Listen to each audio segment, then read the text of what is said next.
बिस्मिल्लाहिर्रहमानिर्रहीम। अस्सलाम ओ अलैकुम दोस्तों। हज़रत सुलेमान अलैहिस्सलाम अल्लाह ताला के बरगुज़ीदा पैगंबर और हज़रत दाऊद अलैहिस्सलाम के फ़र्जंद हैं। वालिद के बाद कम उम्री में ही तख्त नशीन हो गए। आपका सिलसिला नस्ब हज़रत इब्राहीम अलैहिस्सलाम से जा मिलता है। हाफिज इब्ने कसीर रहमतुल्लाह अलैह ने आप अलैहिस्सलाम का नस्बनामा यूं तहरीर किया: सलमान बिन दाऊद बिन ईशा बिन आमिर बिन सलमून बिन नक्शून बिन अमीना अदब बिन इरम इब्ने खसरून इब्ने फारस इब्ने यहूदा इब्ने याकूब इब्ने इसहाक इब्ने इब्राहीम। आप अलैहिस्सलाम की वालदा से मुतालिक बहुत कम मालूमात दस्तियाब हैं और जो हैं वो भी मुस्तनद नहीं हैं। इब्ने माजा में एक हदीस है कि रसूलुल्लाह सल्लल्लाहु अलैहि वसल्लम ने फरमाया, सलमान बिन दाऊद की वालदा ने एक बार उन्हें नसीहत फरमाई कि बेटा रात भर सोते ही न रहा करो, इसलिए कि रात के अक्सर हिस्से को नींद में गुजारना इंसान को क़यामत के दिन अमाले खैर का मोहताज बना देता है। अल्लाह ताला ने हज़रत सलमान अलैहिस्सलाम को बहुत से मौज़े अता फरमाए, जिनमें से चंद ये हैं। नंबर 1, ऐसी अजीम बादशाहत जो उनसे पहले किसी को नसीब न हुई और ना ही उनके बाद किसी को मुयस्सर आएगी। नंबर 2, इंसानों के अलावा जिन्नों और शयातीन को भी इनके ताबे कर दिया।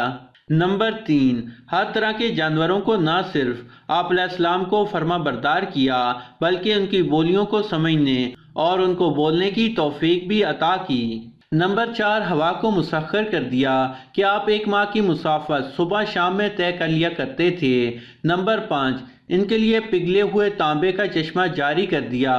हज़रत सलमान अलैहिस्सलाम की 99 बीवियाँ थी।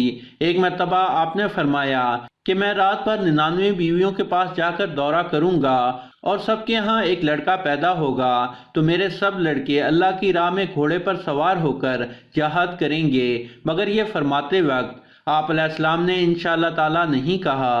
आप उस वक्त किसी ऐसे शुगल में थे कि इसका ख्याल न रहा। इंशाअल्लाह ताला को छोड़ देने का नतीजा ये हुआ कि सिर्फ एक औरत को हमल ठहरा और उसने भी एक नाकिस खलकत बच्चे को जन्म दिया। प्यारे नबी सल्लल्लाहु अलैहि वसल्लम ने फरमाया कि अगर हज़रत सलमान अलैहिस्सलाम ने इंशाअल्लाह ताला कह दिया होता तो उन सब औरतों के लड़के पैदा होते और खुदा की राह में जिहाद करते।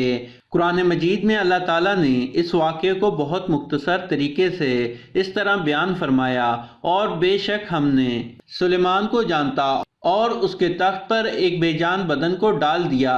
फिर रजू लाया, अर्ज की, ए मेरे रब मुझे बख्श दे और मुझे ऐसी सल्तनत अता कर कि मेरे बाद किसी को लायक न हो, बेशक तू ही बड़ी देन वाला है। सूरह स्वाद पारा नंबर 23। इससे ये सबक मिलता है कि मुसलमानों को लाजिम है कि आइंदा के लिए जो काम करने का कहे तो इंशाअल्लाह ताला ज़रूर कहे। इस मुकद्दस जुमले की बरकत से बड़ी उम्मीद है कि वो काम हो जाएगा और इंशाअल्लाह ताला को छोड़ देने का अंजाम नुकसान, नाकामी और महरूमी है। आप इस बात पर गौर कीजिए कि हज़रत सलमान अलैहिस्सलाम जो कि खुदावन के प्यारे नबी हैं, मगर उन्होंने लाशऊरी तौर पर इंशाअल्लाह ताला कहना छोड़ दिया तो उनका मकसद जो आला दर्जे की इबादत थी पूरा ना हुआ और वो इस बात पर निहायत रंजीदा होकर अल्लाह ताला की तरफ मुतवज्जा हुए और अपनी मग़फ़िरत की दुआ मांगने लगे। फिर भला हम गुनाहगारों का क्या ठिकाना है कि अगर हम इंशाअल्लाह ताला कहना छोड़ देंगे तो भला किस तरह अपने मकसद में कामयाब होंगे। लिहाजा इंशाअल्लाह ताला कहना ज़रूर याद रखिए, क्योंकि अल्लाह ताला ने प्यारे नबी सल्लल्लाहु अलैहि वसल्लम को कुरान मजीद में बड़ी ताकीद के साथ ये हुक्म दिया कि आइंदा के लिए जो काम भी करने को कहें तो ज़रूर इंशाअल्लाह कह लीजिए। चुनांचे कुरान पाक में अल्लाह ताला ने फरमाया, और हरगिज़ किसी को ना कहना कि मैं कल ये करूँगा, मगर ये कि अल्लाह चाहे और अपने रब की याद को जब तू भूल जाए। सूरह काफ। तो प्यारे दोस्तों, ये थी हमारी आज की वीडियो। यकीनन आपको पसंद आई होगी। पसंद आने की सूरत में इस वीडियो को लाइक ज़रूर करें और इस वीडियो को अपने दोस्तों के साथ शेयर कर दें और हमारे इस चैनल को सब्सक्राइब करना मत भूलें। हमारे चैनल को सब्सक्राइब करते हुए साथ मौजूद घंटी का बटन भी दबा दें। जज़ाकल्लाह।